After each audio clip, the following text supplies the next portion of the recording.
What's good? What's good? It's the one and only, but what do I know? Boxing coming back at y'all with another one, man. So we got Jaime Munguía in the news. They feel as though Jaime Munguía is the A-side to anybody at 168 outside of Canelo Alvarez. And beside Edgar Berlanga, I could not disagree. I could not disagree anymore. But let's go get into it. And then, of course, you know how I do it. I'm going to break it down to y'all, all right? Oh, shout out to BoxingScene.com. It says Munguia's promoter is firm. Jaime is the A-side with Benavidez and Berlanga. So it says Zanfer Promotion CEO Fernando Beltran, who co-promotes Mexican slugger Jaime Munguía, is interested in a possible fight with David Benavidez. But he makes it clear that his boxer is without a question the A-side of the equation. Benavidez has been linked to a potential fall showdown with WBA regular super middleweight champion David Morrell. However, in recent interviews, Benavidez called for a fight with Munguía. Last month, Munguía made the jump to the super middleweight division and picked up the very tough win over Sergey Derevyanchenko. According to Golden Boy Promotions, who co-promotes Munguía, they are ready and willing to negotiate a fight with Benavidez. Another opponent who wants a crack at Munguía is Puerto Rican puncher Edgar Berlanga. Now that right there is both fights are very, very good fights, but I feel like Edgar Berlanga and Munguía are more close to each other's level. I think David Benavidez dog walks Munguía. But anyways, last month Berlanga made his debut on streaming service DAZN as a part of his new promotional deal with Eddie Hearn's Matchrooms promotion. When it comes to Berlanga, Beltran expressed interest in that potential contest as well, but has also made it clear that Munguía will be the A-side of that fight as well.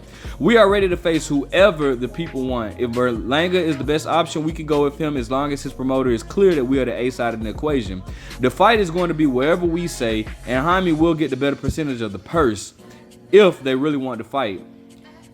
Beltran said to ESPN's Knockout. I feel that Jaime is going to be the A-side in the equation with anyone except Canelo Alvarez. In that situation, we would accept being the B-side. But with Berlanga and Benavidez and whoever they tell me, I'm positive Jaime will be the A-side.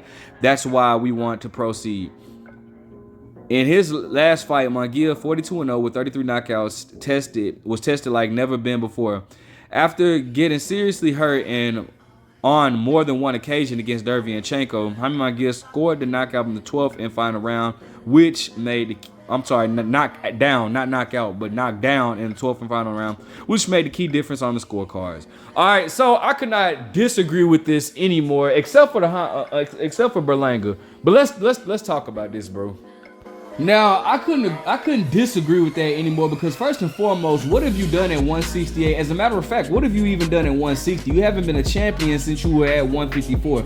And even then, when you became a champion at 154, you didn't do much, all right? So, I mean, look, this to me, I'm gonna be honest with you. What that does is that clarifies that they have no intention on making a fight against David Benavidez, against Caleb Plant, against David Morrell. You know, David Benavidez and Caleb Plant, these guys were champions at 168, and they've been in the ring with the likes of Canelo. David Benavidez has beaten Canelo Alvarez, David Benavidez has beaten Caleb Plant, who was a former champion, right? He beat David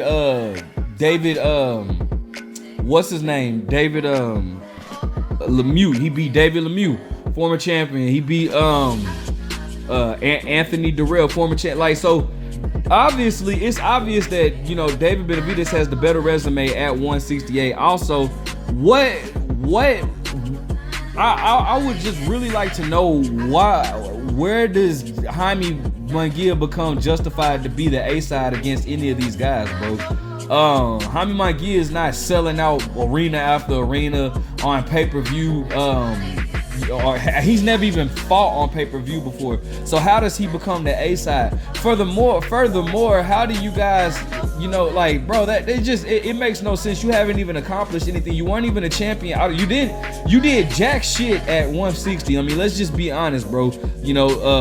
We could dissect Jaime Munguia's, his resume, and I don't know if they're feeling because what's his name just beat Liam Smith beat Chris Eubank, but my dude, yeah, you did beat Liam Smith, which would probably be the best name on your resume, probably.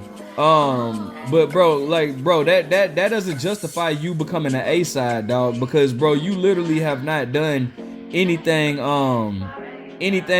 warrant that. I mean, let's talk about it. You fought Sergey Derevchenko, a guy that has already lost to Carlos Adames, Jamal Charlo, Triple G, and Danny Jacobs. Now, granted, you can argue with the Danny Jacobs and Triple G fight. You can argue and say that he won those fights, but he clearly lost to Jamal Charlo and Carlos Adames. Okay, you got who?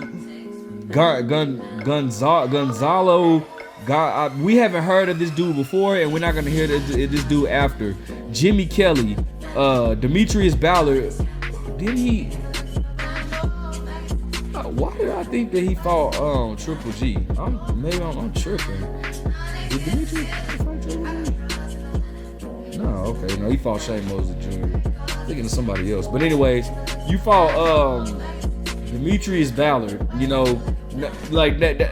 Again, a guy that nobody, like, come on, you fought Gabe Rosado, who's probably the second biggest name on your resume, but at that particular time that you fought him, he had lost to everybody. The man, and I love Gabe Rosado. I'm gonna always tell you, I have nothing but the utmost respect for Gabe Rosado. I love Gabe Rosado, but come on, bro, Camille Sarsmeta, I think that's who it was who fought Triple G.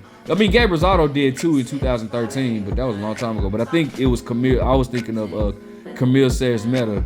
And I'm on Box Rec, and I'm correct. Yeah, he fought Triple G or whatnot. Already lost to Triple G. Toriano Johnson. No, all these guys are C-level fighters. Gary O'Sullivan. I've never even heard of Patrick Oloite. I've never heard of this dude.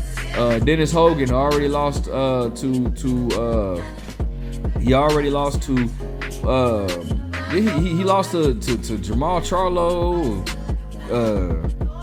Tim Zudem beat him. Somebody else beat him too. I think Jamal Charlo might have even stopped him.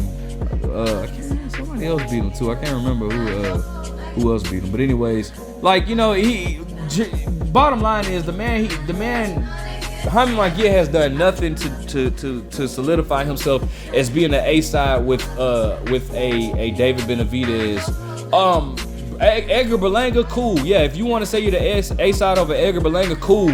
But when the thing is now, what they're doing again is they're already basically telling you that they don't have no intentions on making a fight with any of the top guys at 168, outside of possibly Edgar Berlanga.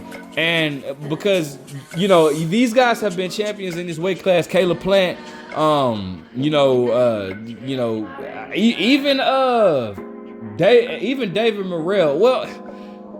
Okay, he might have an argument with David Morrell too. Like, he might, if Jaime Munguia, obviously we know the politics in boxing, that it's not likely that Golden Boy will allow Jaime Munguia to fight with any PBC fighters, not only because they're dangerous at 168, but just because the politics that be.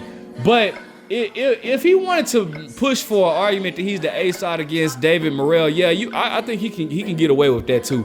But saying that everybody outside of Canelo, no, bro, you're not the A side over David Benavidez for sure.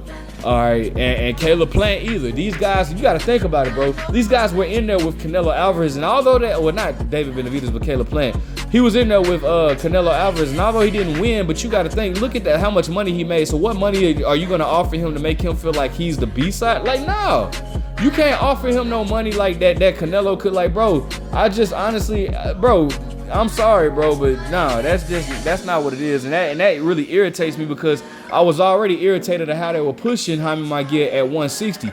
And I'm also not a fan of Jaime Munguía. I'm not a fan of a fighter going to a weight class just to not get a belt, but move up in weight class, move up in weight.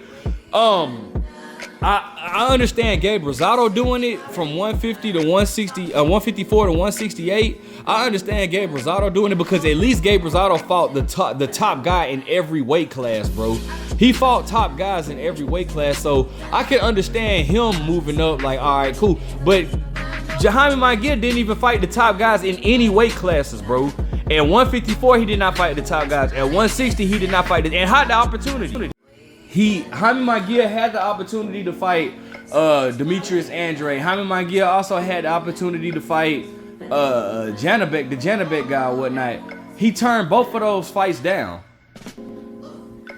As a matter of fact, come to think of it, Jaime Munguía also withdrew himself from the WBC Eliminator title fight to fight against Carlos Adames.